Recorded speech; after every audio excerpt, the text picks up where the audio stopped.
Britain's emergency bikers are the lone rangers of the road, the heroes on the front line. You're under arrest. In the battle to save and protect lives. 2 wheels are quicker than 4 on some of the most congested roads in Europe. You undertook at 90 to 100 mile an hour. They get help where it's most needed, fast. Come off a bike 50, 60 miles an hour. In this new series, some old biker favourites in Essex and Cornwall. And introducing the biker paramedics of Bristol. Sharp scratch in your arm? The minute they're on scene, we're right there with them. Coming up, broken bones and agony on a Cornish building site. A mystery identity to unravel. If he was born in 1981, that means he's young enough to be my child. A woman fights for breath. Put those legs down for me. She's really, really struggling. And just what's wound up this biker cop. Idiotic, isn't it? Simple as that.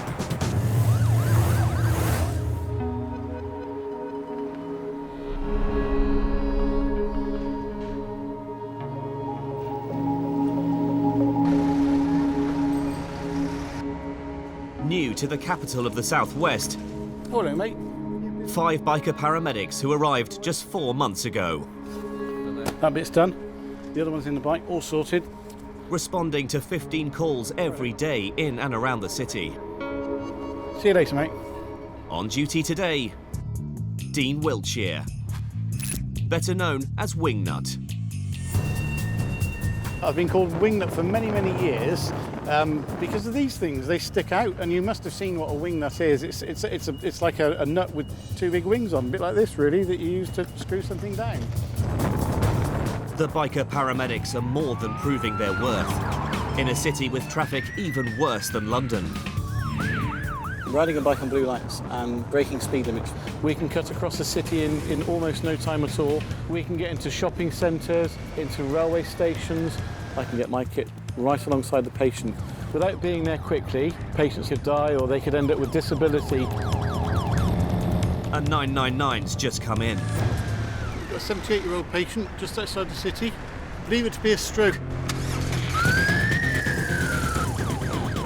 Every half an hour, 16 people in the UK will have a stroke.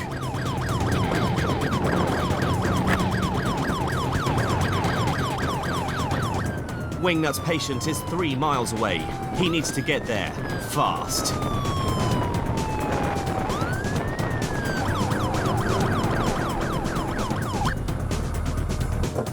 Five minutes later, he arrives, first on scene.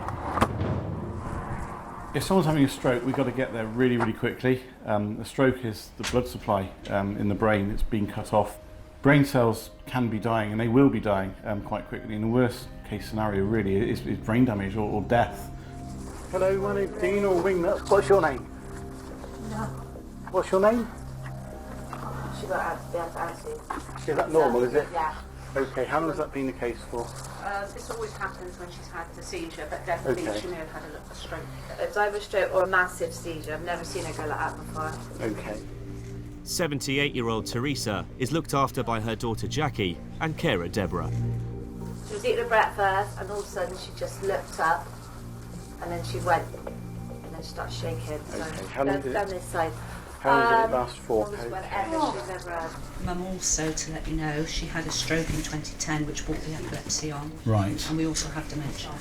Okay, so communication can be an issue, memory's a bit of an issue, yeah, okay. Hi, Teresa. Epilepsy, dementia and a stroke.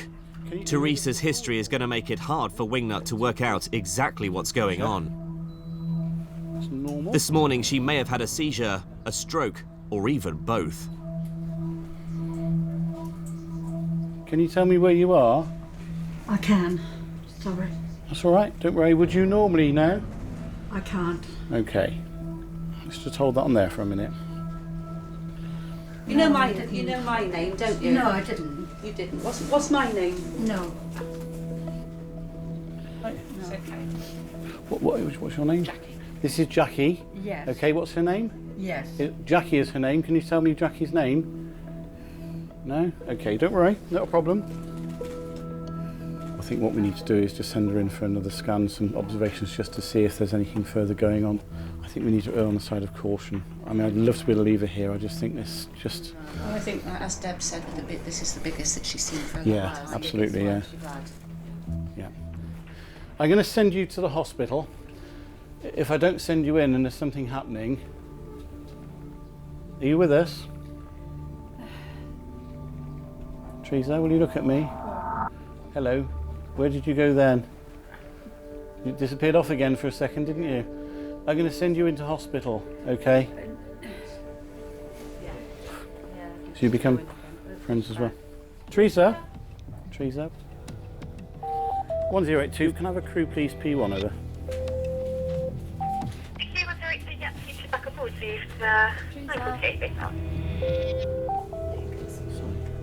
All right. We're all going to look after you. All right, don't get upset. All right, okay, sweet. All right, don't get upset. Don't cry. All right. Okay. Have you been this bad before? Okay. This is Teresa's second seizure in 20 minutes. Teresa, sweetheart. Teresa, try and get a needle into her arm as soon as we can. Teresa's oxygen levels are good. Wingnut wants to inject drugs to calm electrical activity in her brain, but her muscular spasms mean he can't. Oh, hello. How are we doing? Hello again. Oh. Would you say she's come out of it completely now? Yeah. Yeah? Yeah, was it a nice place you went? Away with the Pharaohs. Don't need to be sorry. Yeah, you got nothing to be sorry for, have you? Teresa, whilst we've been here, has had what looks like a small fit.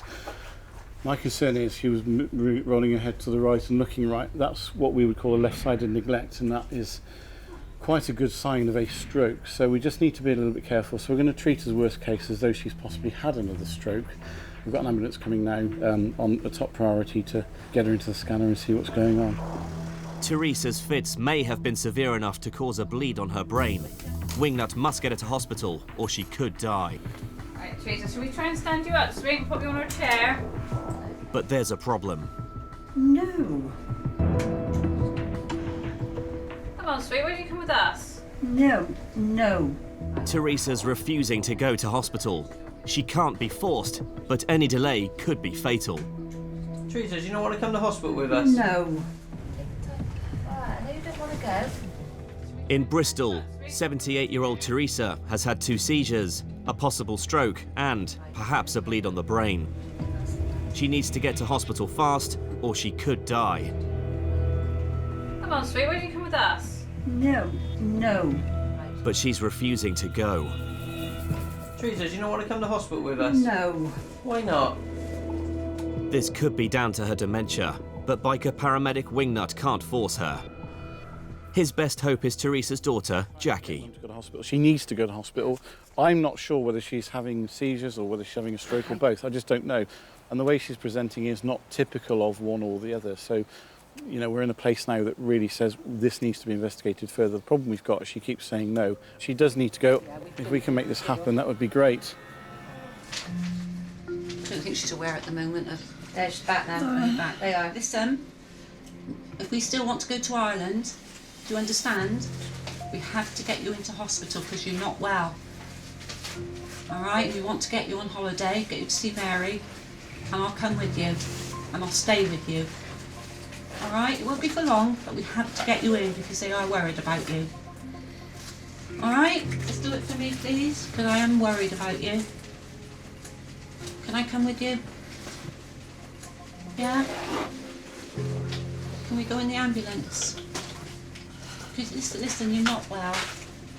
We know you don't like going in and we wouldn't do it otherwise, you know that. But you're not well this time. You've had a very big seizure and we have to get it sorted because you could get worse and we don't want that, do we? So you give me a hug and let me come in with you. Can I come in with you? Yeah. Thank you. I love you. Thank you.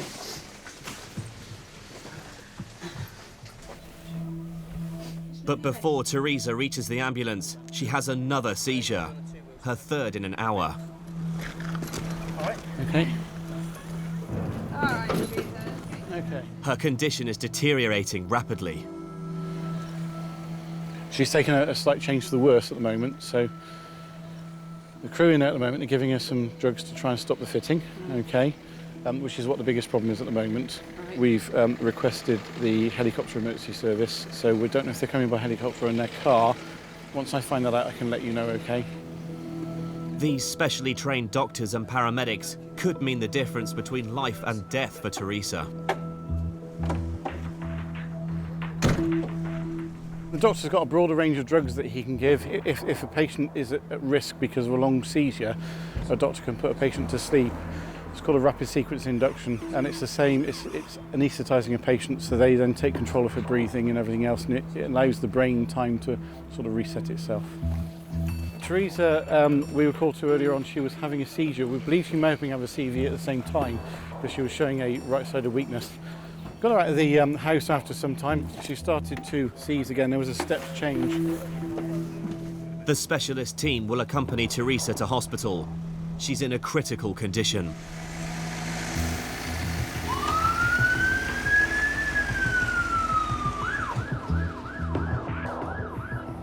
I really felt for Teresa's daughter. When you see somebody like Jackie at a job like that with Teresa, when you've got somebody who, as Teresa's case, sometimes recognises her daughter and sometimes didn't, that's really, really painful. I've got experience of that in my own family as well. Thank you. I love you. Thank you. I remember when my grandmother was alive. My mother lived with her, and I know what she went through. It is very, very upsetting to see somebody just go downhill, downhill, downhill.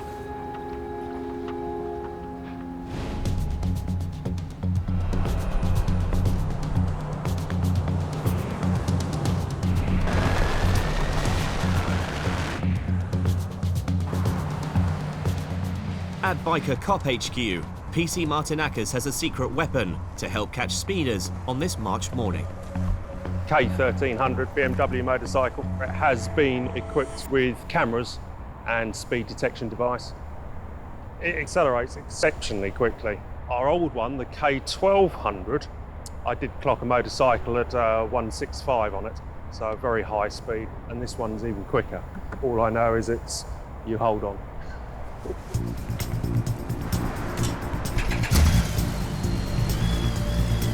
Ackers and his K1300 are stalking the notorious A12, the major artery between London and East Anglia, once dubbed the worst road in Britain. In just 3 months, biker cops have caught 359 speeders. Within minutes, Ackers spots a miscreant.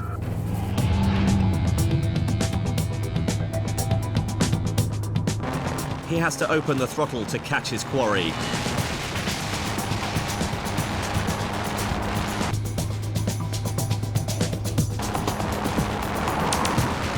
In 30 seconds, he has his man.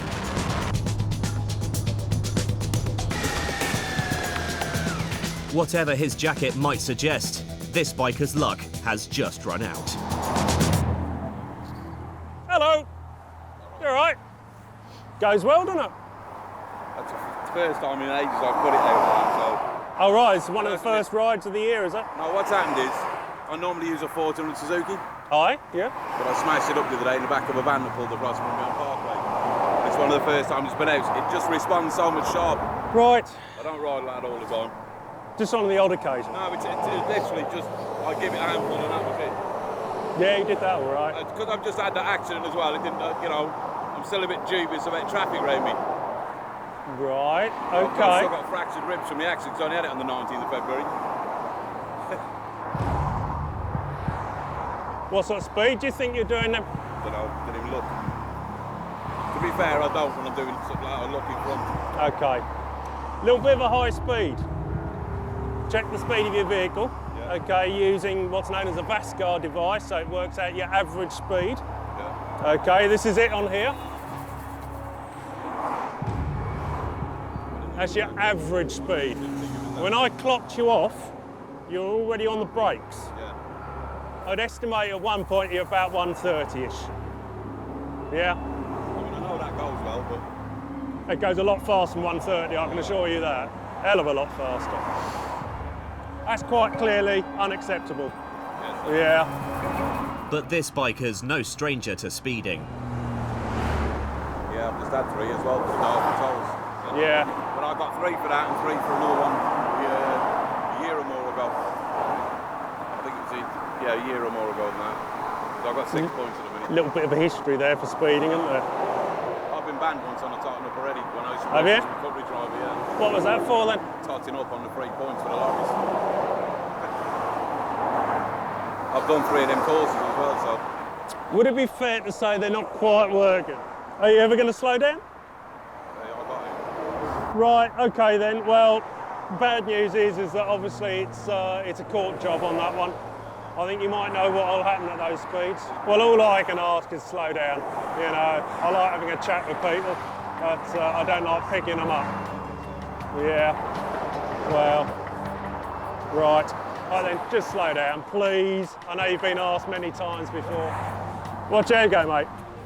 117, he's going to lose his licence. So 47 over the limit.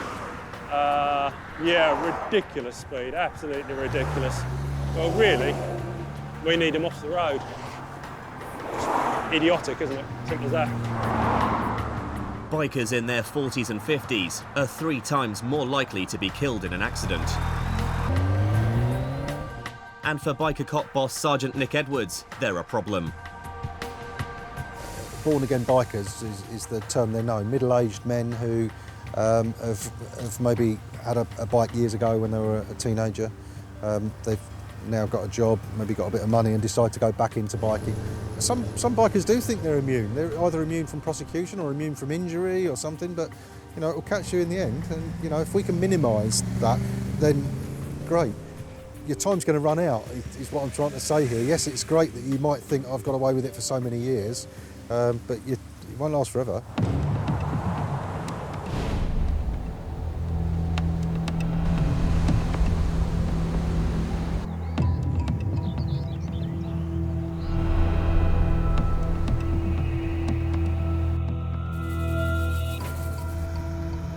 Arriving for duty in Truro, Rob Griffiths. 13 years ago, he gave up an office job for life on the road. I did delay joining the ambulance service until I was 24.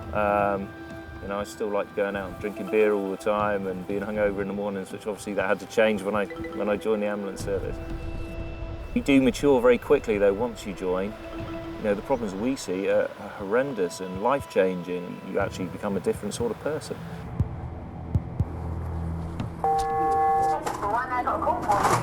The construction site, still not 100% sure what's going on there at the moment, but we will keep you posted. Construction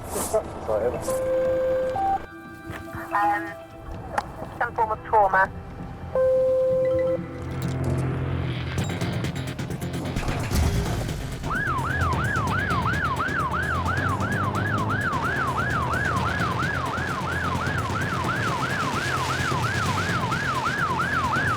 Rob's patient is 16 miles away on a building site.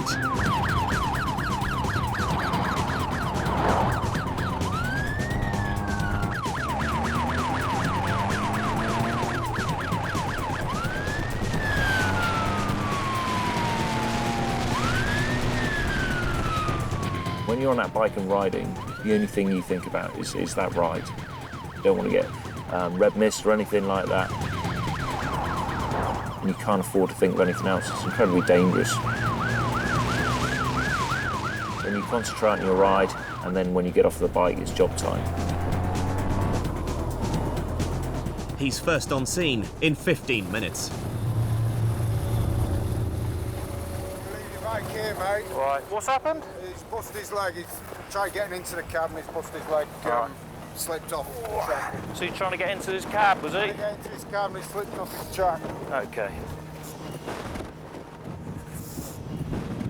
What's the gent's name? Wayne. Wayne, okay. Left ankle. Okay. Hello there. All right. Hi, Wayne. All right, chap. So what's happened then? You just fallen off the track? Okay. Okay. I felt it just, I heard it go like this. What did you land on? You landed on that ankle, did you? Didn't knock yourself out? No, nothing. No. No pains in your neck or anything No, like that? mate, Can I just have a quick feel of your neck? Is that all right, Wayne? Okay. How old are you, Wayne? 38. Any medical problems at all? No. Okay. Should we start taking some of this off, lads? Is that all right? Yeah. So just that, which ankle was it, Wayne? Left. The left. Get off. How much pain are you in at the moment, Wayne? Just like literally my ankle just hurting quite a lot. Should we give you a bit of gas and air? I'm all right like that. Like You sure? Yeah, I'm fine, yeah. So might smart a bit when we... Well, all right, then. Yeah. Might as well, it's free, isn't it? Didn't hear a crack or anything horrible. I heard something. Did you? You feel the bones like. Righto, okay. Breathe in and out through that, okay? So definitely no pain elsewhere, just that ankle. Could you roll onto your back, do you think, for me? Okay. This one here, yeah? Okay. Wait, I'm going to get your boot off, okay? See what's going on with it. I'll get someone to give me a hand in a minute and we'll get that splintered up and keep it nice and still. Fellow biker paramedic Ian Hooper has arrived to help. Ian, do you think you could just stabilise his foot for me? Jimbo. Do you want to get that one? Wayne, I'm just going to have a quick feel from your hip down. All right, buddy? Yeah. Rob suspects a nasty fracture. But first he must check there are no other breaks in Wayne's leg. Any pain in this bone at all? No. No? Knees okay? Yeah. Yeah. Tell me when it starts to get painful. Okay, no worries. Right, if I try and ease the boot off, you okay? Nice deep breaths for this, okay?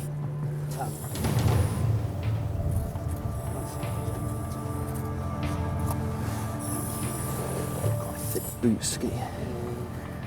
See if I can go through this or not, I don't think. Chop your own finger. Yeah, that'd be good, wouldn't it? Yeah. Okay, nice deep breaths, Wayne. Well done. Excellent. Okay, displacers, I'm gonna have to pull this, haven't we?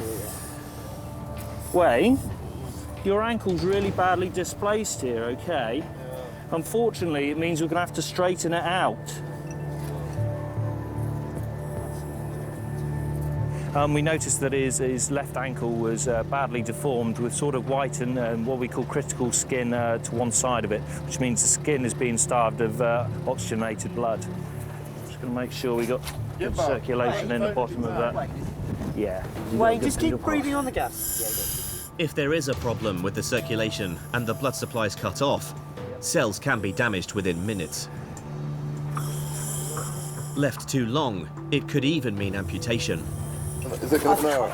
I think if you try and knock yourself out with that, okay, just go for it. To reinstate the blood supply, Rob and Hoops are going to have to straighten Wayne's leg. Right now. Really take some massive breaths now, buddy. All right? And it's going to hurt. Let you know when we're going. Okay? Okay, yeah. Counter traction on? Yeah. Right, Wayne. After 3. 1, 2, 3. At the bottom of a steep building site in Cornwall, bulldozer driver Wayne has smashed his ankle. Okay. Your ankle's really badly displaced here, okay? If the blood supply's been cut off and isn't quickly restored, he may have to have it amputated. I think if you try and knock yourself out with that, okay. Now Wayne's got pain relief. Biker paramedics Rob and Hoops must get it back into position. Right, Wayne, really take some massive breaths now, buddy. All right? Okay, and I'll let you know when we're going. I'm going to stand across you in a minute, Wayne, all right? Okay. Okay, yeah. Counter traction on? Yeah. Right, Wayne, after 3. 1, 2, 3. There we go. That's it, Wayne. It's done. It's done. Wayne, it's done. Well done. Well done, Wayne. That's it. Well done. That's Excellent. it. Rest it down. You hold it. That's it. Well done, Wayne. Is that pain eased at all, Wayne? No. No? Okay. Let's have reassess his circulation a minute.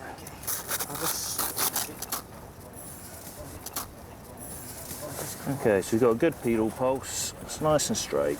What I'll do is I'll just shake this around a minute. Yeah. I'm not going to pop it in a splint, Wayne, all right? Let me stop messing with it, Wayne. It'll start easing off a bit, all right. So you might feel a little bit of pressure on both sides of your leg and your ankle. That's it.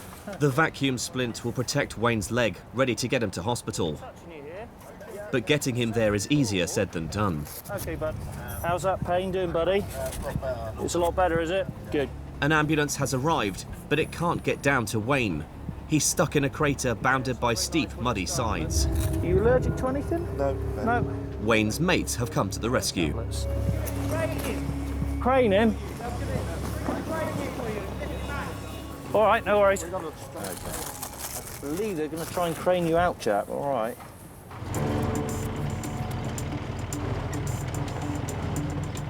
Right, I think we'll get you in a warm. A little bit chilly out here, isn't it?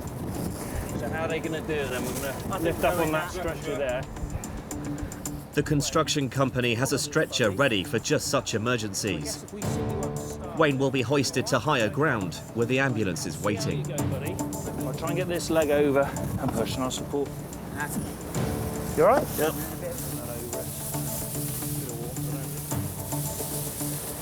Righto, Wayne. Bring this crane in. We'll get you up there. Yep, all right, sure. buddy. I thought about riding shotgun, Wayne, but I don't think I'll bother, mate. How's that ankle feeling now, Wayne? All right? Not too bad. Okay. Who told me to park there? I bet it was him, wasn't it? It was him. Look at the state of the Look at the state of the 3 minutes later, Wayne is safely delivered to the ambulance.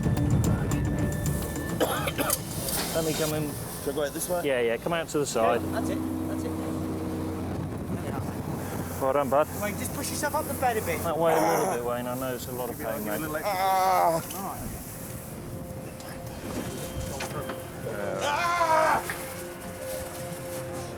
Who's in the back? Casey, unless you got anything? I think we're probably going to give him some morphine, to be honest. Yeah.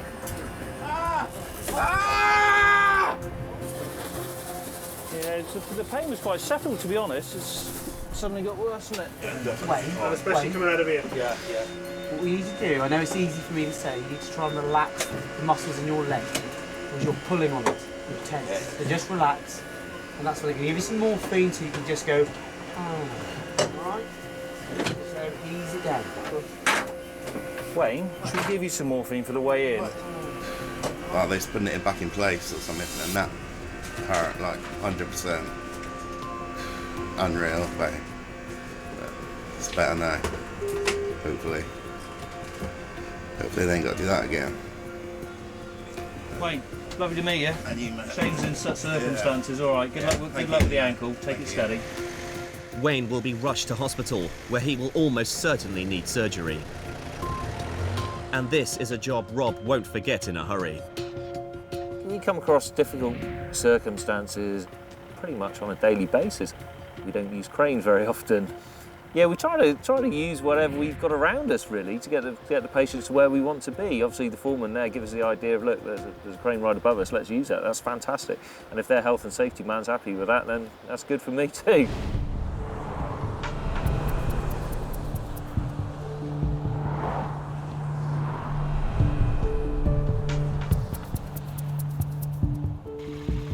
The 10 Essex biker cops are ever vigilant in their mission to protect lives.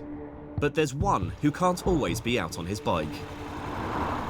Squad boss Nick Edwards blames paperwork for keeping him indoors. Some of his team have another theory.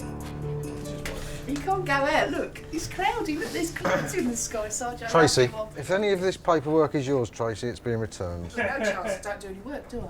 That's true. Yeah. It's a bit of a standing joke, really. One person in the office has very kindly created a flowchart which says, is it raining? Yes, in which case I don't go out. If it's too cold, if the answer's yes, I don't go out. A bit of a Mickey take, really. Today's going to be a night. It's a lovely day, blue sky out there. And with weather like this, today must surely be a bike day.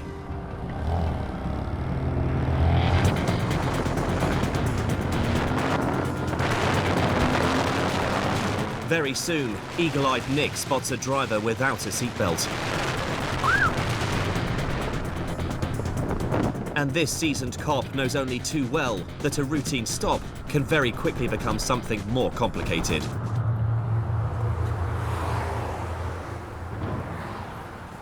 Gentlemen, tell me why you weren't wearing your seatbelts. Either of you got an exemption for wearing a seatbelt? No. So what would happen if you were involved in a collision and you weren't wearing a seatbelt? Very sorry. Either of you got driving licence or any ID on you at all? What nationality are you? Lithuania. You're both Lithuanian? Yeah. Okay. It's forgotten in the home. Has he got anything on him? Bank card, anything with his name on it? You got nothing at all with your name on it? And your date of birth? What might have appeared to be relatively minor is turning into a bit of a mystery. If the passenger, I've verified his details. The driver, he hasn't got anything on him. Sadly, we do occasionally have people that try and have us over and give us false details, although it's a minor offence that he's committed.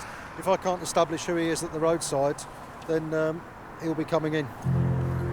What's your boss's name? I just give number before. Is he British? No, I think it's not British. Sorry? It's not British. Maybe Greek. Greek? Maybe Greek, yeah. Yeah, you call him, yeah. Hello there, it's Essex Police here. Yeah, he works for you. What sort of driving licence has he got?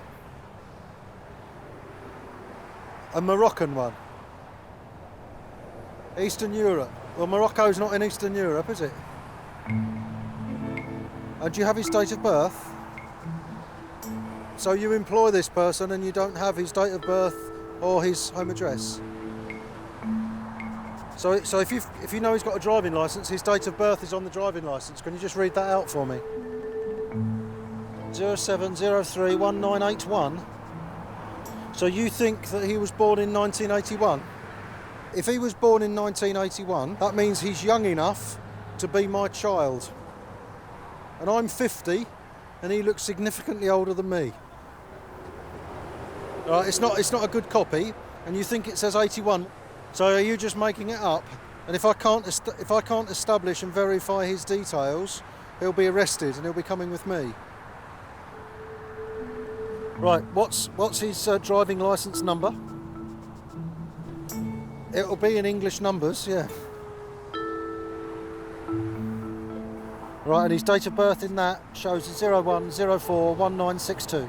He's still looking rough, to be fair. He's younger than me. Thank you. Will, you on Channel 9?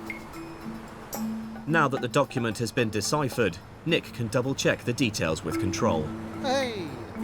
Right, now that we've got his correct date of birth, which is 1962, which still... He's obviously had an uphill paper round, but at least we've verified that he has got it's a UK driving licence, ghost record, which means he's had a conviction at some point for a driving offence on his Lithuanian licence. So now I'm happy that who he is, I can give him his ticket and they can be on their way. Both of you are going to be reported for not wearing a seatbelt. We have to go to those lengths to establish identity for one reason.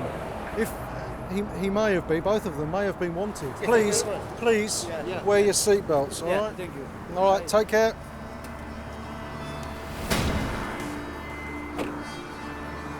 Yeah, there's a bit of humour involved in it in relation to his date of birth and his stunning good looks compared to mine. The bottom line is the initial stop was for failing to wear a seatbelt. Vehicle hit something from behind. Both of them are going to suffer injuries, if not fatalities. And sadly, that's something that's too frequent for us. And if I can prevent that by boshing out a couple of tickets for seatbelts, job done. Bristol city centre, 11:15 a.m. There's a 999 call. Thank you for coming through as a 61-year-old female. COPD, drowsy and breathless. 1082, thank you. COPD stands for chronic obstructive pulmonary disease, an irreversible condition of the lungs, often affecting heavy smokers, causing scarred and mucus-filled airways. This patient's lungs are failing, and without enough oxygen, she could have a heart attack. Wingnut has to get there fast. The patient's GP, on a home visit, saw her condition and dialed 999. So Wingnut already knows this is going to be serious. Down there.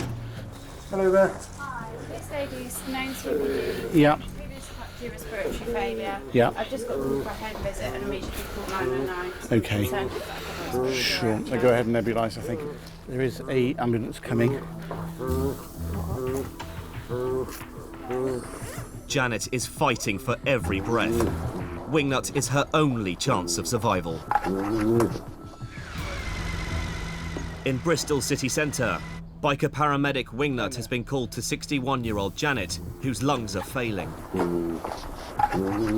Janet has chronic obstructive pulmonary disease, caused by years of heavy smoking.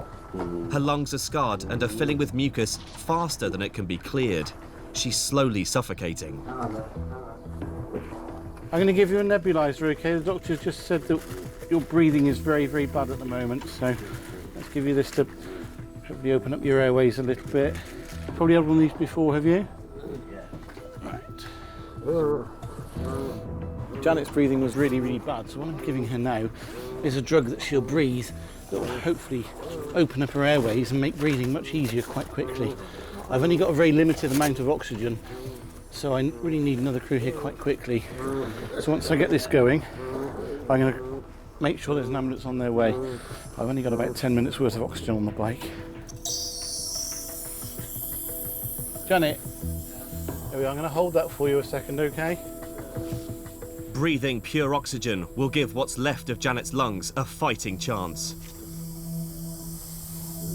Janet's breathing became suddenly worse this morning. If Wingnut's going to save her, he needs to find out what's changed. 1082, thank you. Can that crew be P1, please, over? Yeah, P1 will receive. They'll be with you very shortly. Let's see which way the temperature's going. Is that feeling any better yet? Not yet, okay. Just put this in your ear. This doesn't hurt. Okay, so it's got quite a high temperature. Let's try and get that down as well. A high temperature can be a sign of infection. Static mucus in the lungs of COPD sufferers makes them extremely vulnerable. Pneumonia and lung infections are common and life-threatening. 6 minutes after Wingnut arrived, the ambulance crew is on scene. Temperature's 39.5, respirate is getting on towards 30. I've not listened personally yet, although the doctor's just listened and said she's generally very, very grunty. So we've got straight on with a nebuliser of salbutamol and ipratropium. Can I just take control of your arm?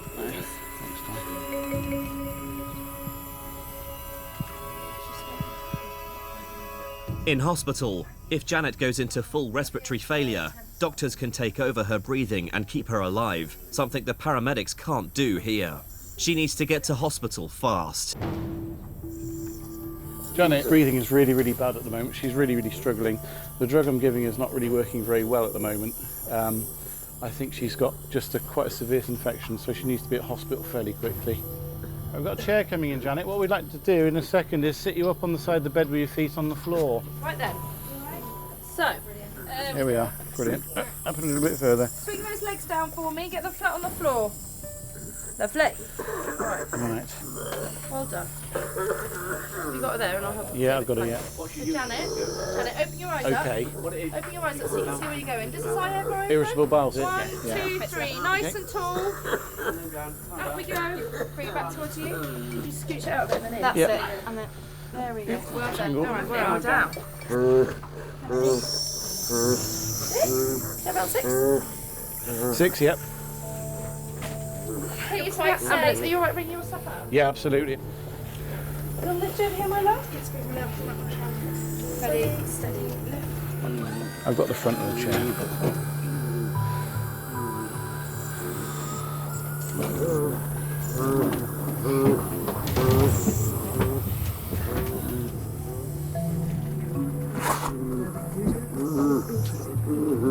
Janet's breathing was very compromised.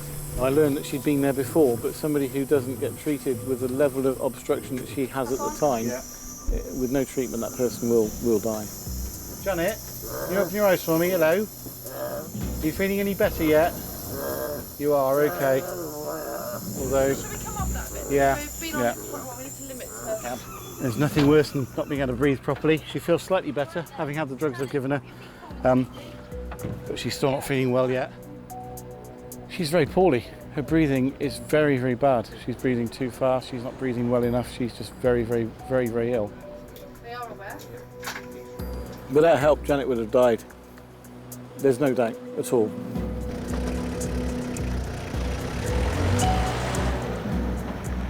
I used to smoke, absolutely. I gave up smoking though because I saw patients that were starting to really, really struggle.